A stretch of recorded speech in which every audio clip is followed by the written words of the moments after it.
All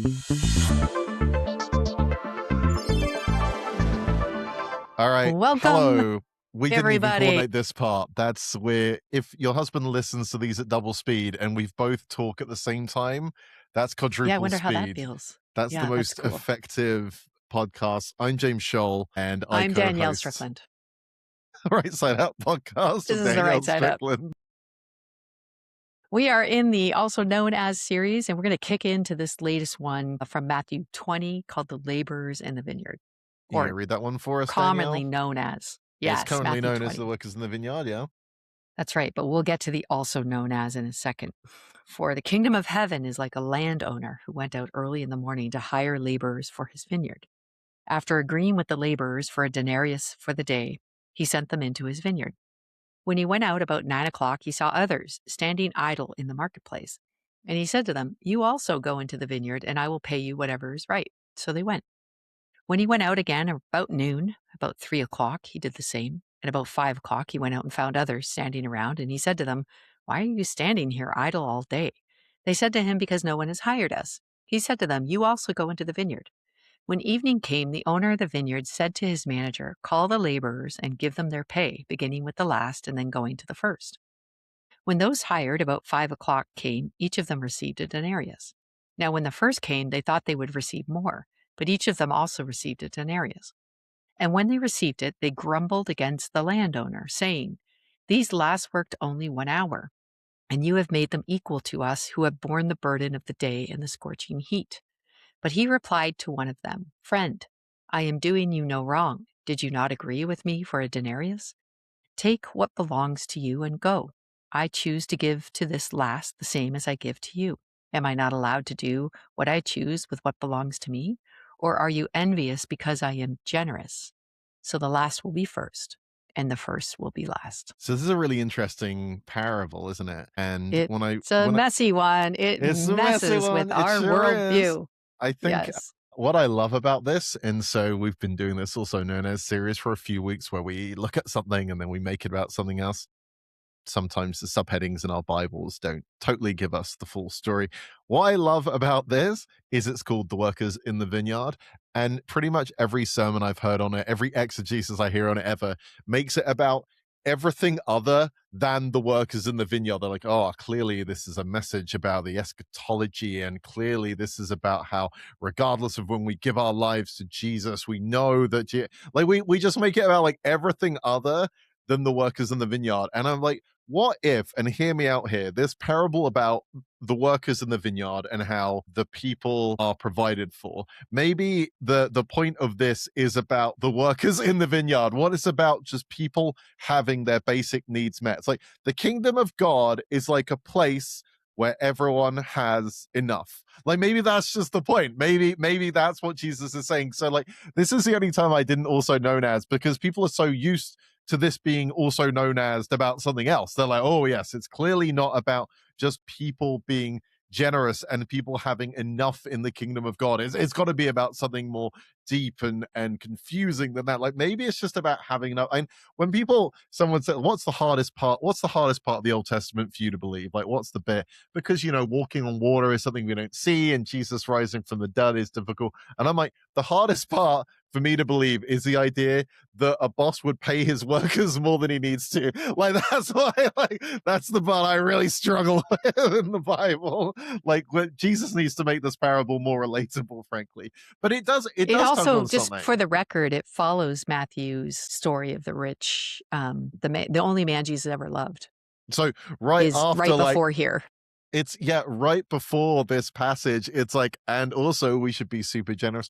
It does tear at something, right? Like I do think fairness is this really interesting thing. I think that what I still kind of like about myself as an old person now is I still have this like sense of fairness about me. Like I know that children like, it's not fair, and we're like, well, the world isn't fair. I'm like, but shouldn't it be? Like what kind of giving up like non-effort is that? Like that's not good enough. It's like, well, the world isn't fair. Like, but it should be. That's something I was thinking about this the other day. But the only people who ever shout it's not fair are the people who feel at the bottom of the equation. Yeah. Exactly. Yeah. Which is also sort of an interesting. Yeah, like isn't that interesting? Yeah. So I always people say like, "This is innate in children." And I'm like, nope, not too many kids shout that they got too much candy. Yeah. Literally, it's not fair that I have so much more than my sister. That's Not a right. thing The I've kids ever said. innately shout when they don't have enough, but not when Yeah. they have too much. And that's inherent in all of us, right? Is this, and again, this is a culture of meritocracy. We've been taught this. This is how everything works. So to have it work different feels wrong, because what feels right to us is these contractual meritocracy, earn, wage, you know. I'm still Yeah. like, man, I'm still angry. When I was 7, they gave out awards in school, and friend of mine in the class, Fraser Duncan, if you're listening to this, and I'm sure you're not, he won an award for reading the most books, and I'd read the most books. And I went to my teacher, and I'm like, I don't understand. Like, I do not understand. I have read like I've read like 12 books and he's read 11. He's my friend, but like I've read more books, and they're just like, well, yeah, sorry, it's just like that. And I'm like, and I've like, I swear that's the time I stopped trying as hard. Like I used to try so hard. Like again, I Interesting. tried really hard and I read the most books. Yeah. And then you're like, no, you don't get it, doesn't matter. And I still remember I remember, I'm still think it's not fair. I still, Mrs. Jones, if you're still alive, I remember that feeling of, well, then Hmm. what's the point in trying then? Like you can do that. Like we have this innate sense of fairness, and it's not always And a also, like, terrible thing. you're not just, you missed the reward, but also you missed that the reward is actually reading the books. Yeah, sure, exactly. Well, yeah, now I can appreciate that. I was 7. There was something joy Yeah. about reading. I want to play games. It's like, but I I had a think rip off thing too when I was a kid. My oh parents yeah, were the Bible directors at a camp, and I won the Bible award, but they wouldn't give it to me because I was their kid. So they wow. gave it to somebody else. I mean, everybody knew, but they took me aside and sort of said, "Look, you really won it, but we can't give it to you because you're our kid." So I was like, that's kind of like the opposite of nepotism. It's Yeah. like, wait a minute. I thought I was supposed to work the other way. Like, Yeah, but like it is funny how it really goes one way or the other, isn't it? It's like sort of like, yeah, yeah, you didn't win, but we give it to you. It's like, no, you're objectively the best, but you say that's why you went off the rails, Danielle. that's it.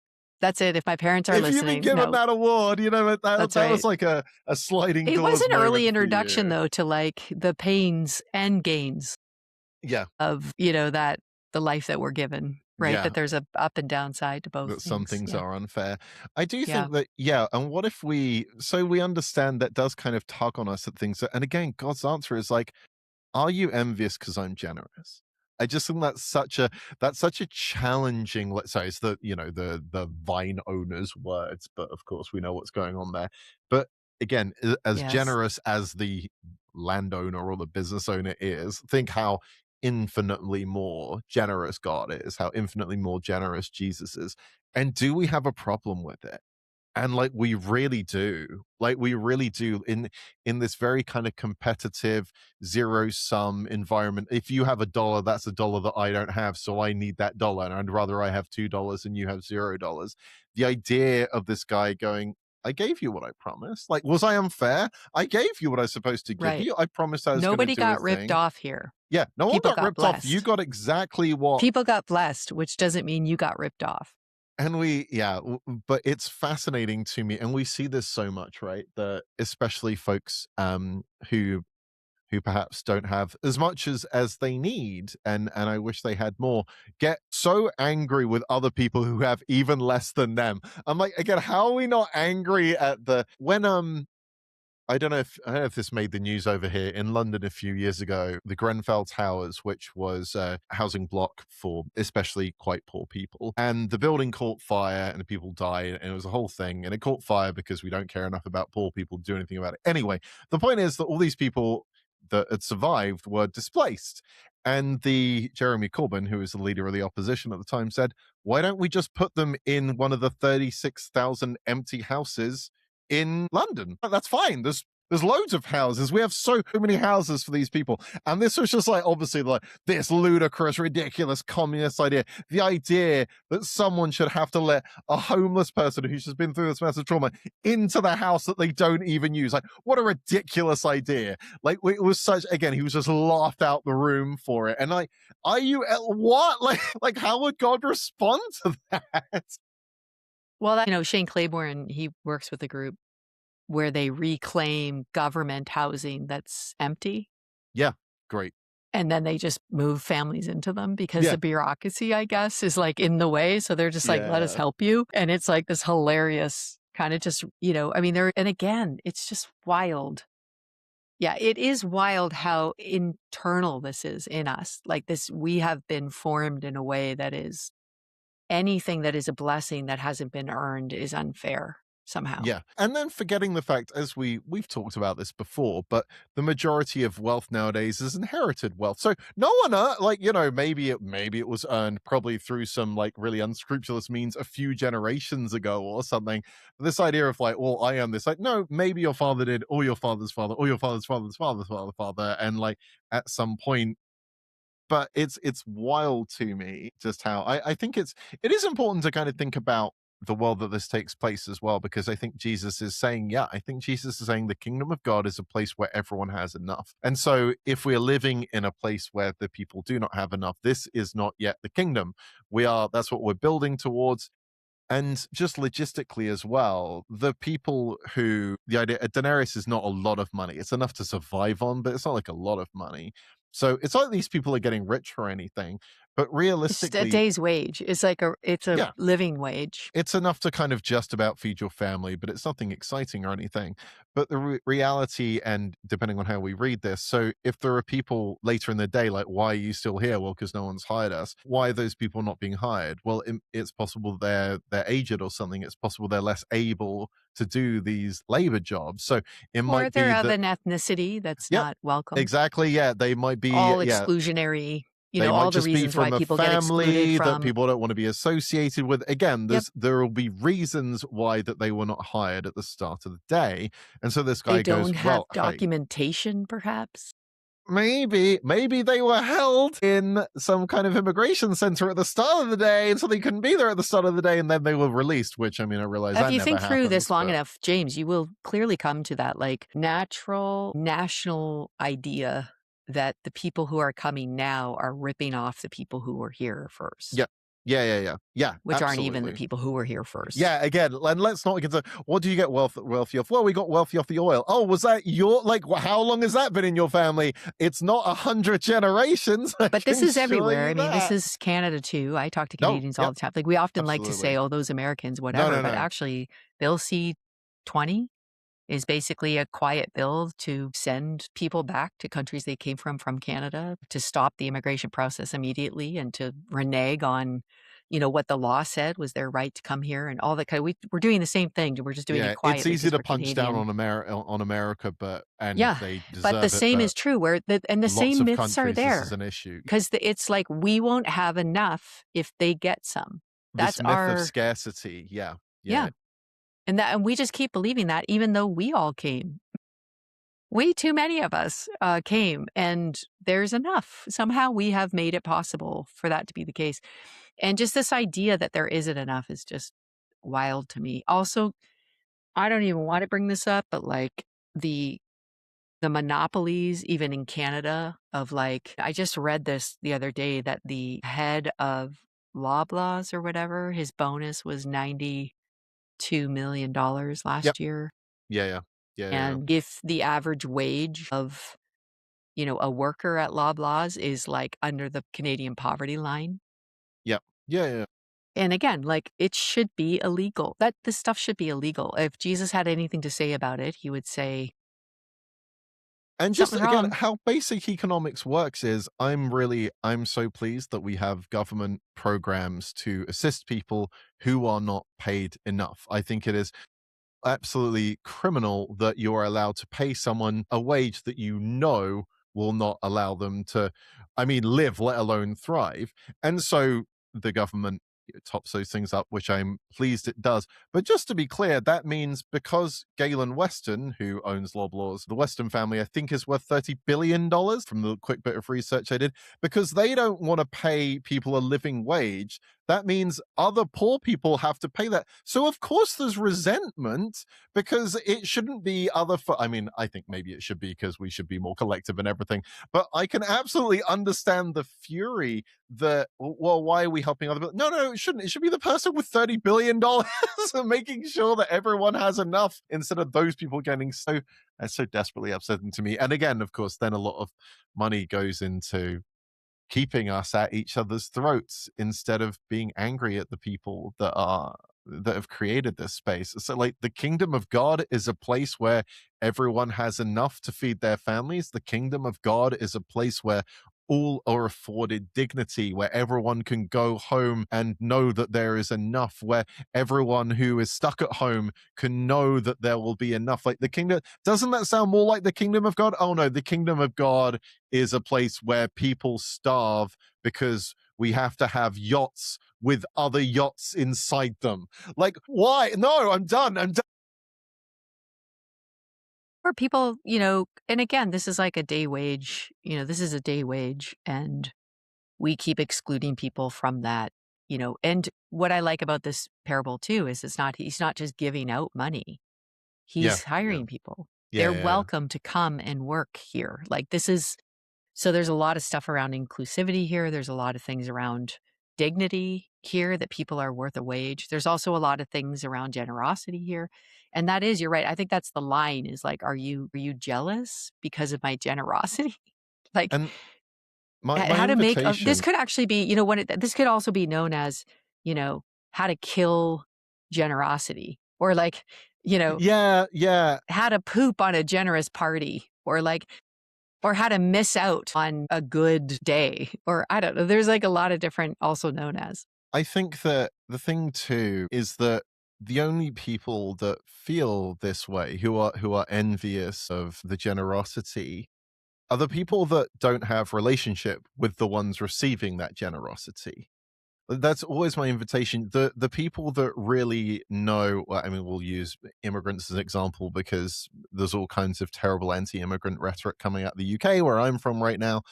The people that feel this way, they don't have relationships with immigrants. They don't know their stories. They don't know the hardships they've been through.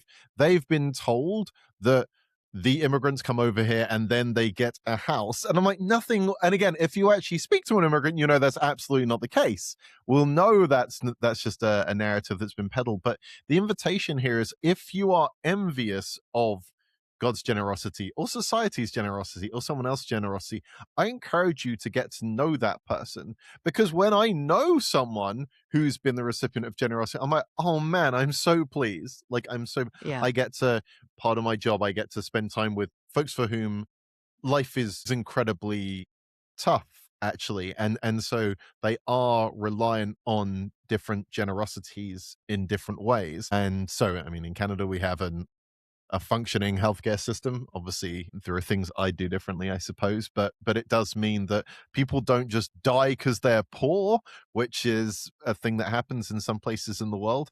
And so the fact that, like, hey, we can actually be generous, and I get to celebrate that my congregants, I don't have to. Yeah, I can't imagine being a pastor in a country where people's health needs aren't met because they're not rich enough.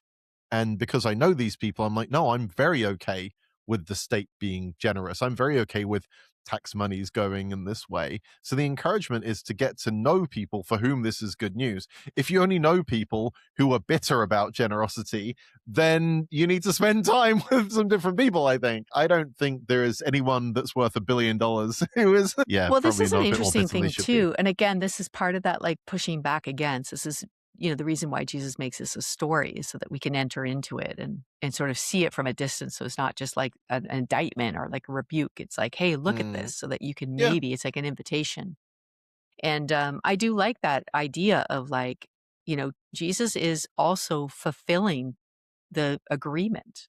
Like, yeah, so it's not like Jesus is not fulfilling the agreement. And I love that part where, like, they agreed on this together and then they yeah, began their day. And so then they're just mad because they think that this is a ripoff, but it's not. It's literally what they agreed to.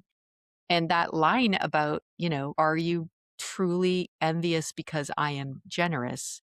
Is that how we're going to live? And I yeah, think, James, I think that's a reasonable line to ask ourselves, or a question, a genuine question. Am I going to live envious because God's generous? Yeah. Yeah, yeah. And again, this is going to go back to like this becomes about comparison, and it becomes about competition instead of collaboration. It becomes about, someone being better than, or, it challenges hierarchy. All of our senses of a meritocracy and fairness are challenged by this story. Yeah. And like you said, like, I get it. I feel it. I feel ripped off sometimes when I think I deserve something, I didn't get it. Except this story is the thing that you thought you deserved, you got. It would be like, James, this story is like you got the reading award and then they created another reading award and gave it to your friend as well. Yeah. Yeah, it's much better. Well, that is the story. The story Yeah, is yeah. you got the award and then also your friend got one too. And then Yeah. you're going to be like, wait a minute, that's my award, And so I Yeah, think yeah, this yeah, is yeah. I think it's really interesting. This reminds me of like my middle son who got an award. He got the most sportsmanship award for a flag football No, yeah? club he was in. Oh, good for And they him. gave it to him on the field.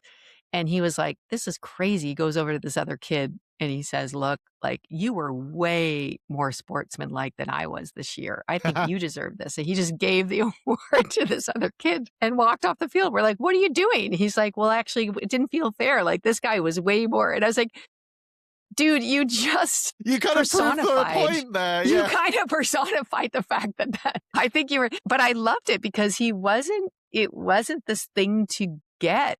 Like it Yeah. was this thing to give. Like you could Yeah. see he saw the lens. He sees through this generous lens, which I think is such a beautiful way to live your life, And that's part of, I think, the invitation is like, are we really just gonna be envious because God is generous?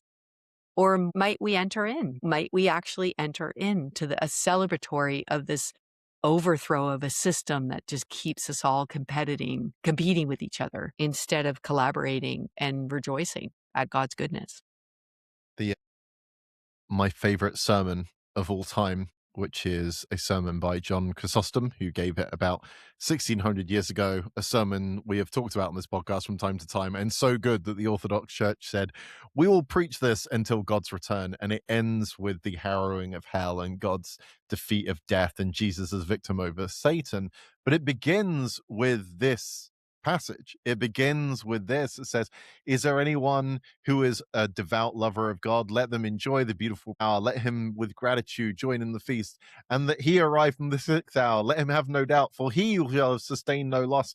And if any had delayed until the 9th hour, let them not hesitate. Let them come too. And anyone who arrived in the 11th hour, let them not be afraid by reason of their delay. For the Lord is gracious and receives even the last, even as the first. God gives rest to them who comes at the 11th hour, as well to them who toiled in the first. To this he gives, and upon another he bestows. He accepts work and greets the endeavor. His deed he honors, and the intention he commends. Let all enter into the joy of the Lord, first and last alike. Receive your reward, rich and poor, celebrate together, sober and slothful, celebrate the day. It just goes on like this, and it's just amazing. But like, this is the passage he uses. It's like, Yeah. look, wherever Yeah. you're at, let Yeah. no one grieve his poverty, for the universal kingdom has been revealed. Like, man, Whoa. that's Preach it, John. Let's go. yeah. Our guy John Maybe stick a Chrysostom. link to that in the show notes. Yeah, we'll do that. So people, if you want to have a read through that, just in case you thought The this was some best sort of sermon new ever. idea. Yeah, yeah, I know. This is Also- the irony. Oh, those, those new fandangled, preachers. This is a preacher 1600 like years ago. This is the 400 epic. AD. That's and, right. Yeah. This is the invitation, and it still is. And actually, the fact that even as you read that, it gives you joy and gives joy to people. And this is, I think, that this is Jesus's great invitation: is just taste and see. Like, just come and see. I know that you don't have a framework for this because you've been so conformed to a pattern that's of this world, but come be transformed by the renewing of your mind into a different way of being and living, and a way where you don't have to be envious anymore at God's generosity. You can celebrate it. And that's what we're after. Also known as, there's enough, more than Workers enough. in the vineyard, baby. The workers in the vineyard. Everybody. They got it right. They got it right. Finally, they got it right. Okay, we'll see you next time, guys. See you Live next time. right.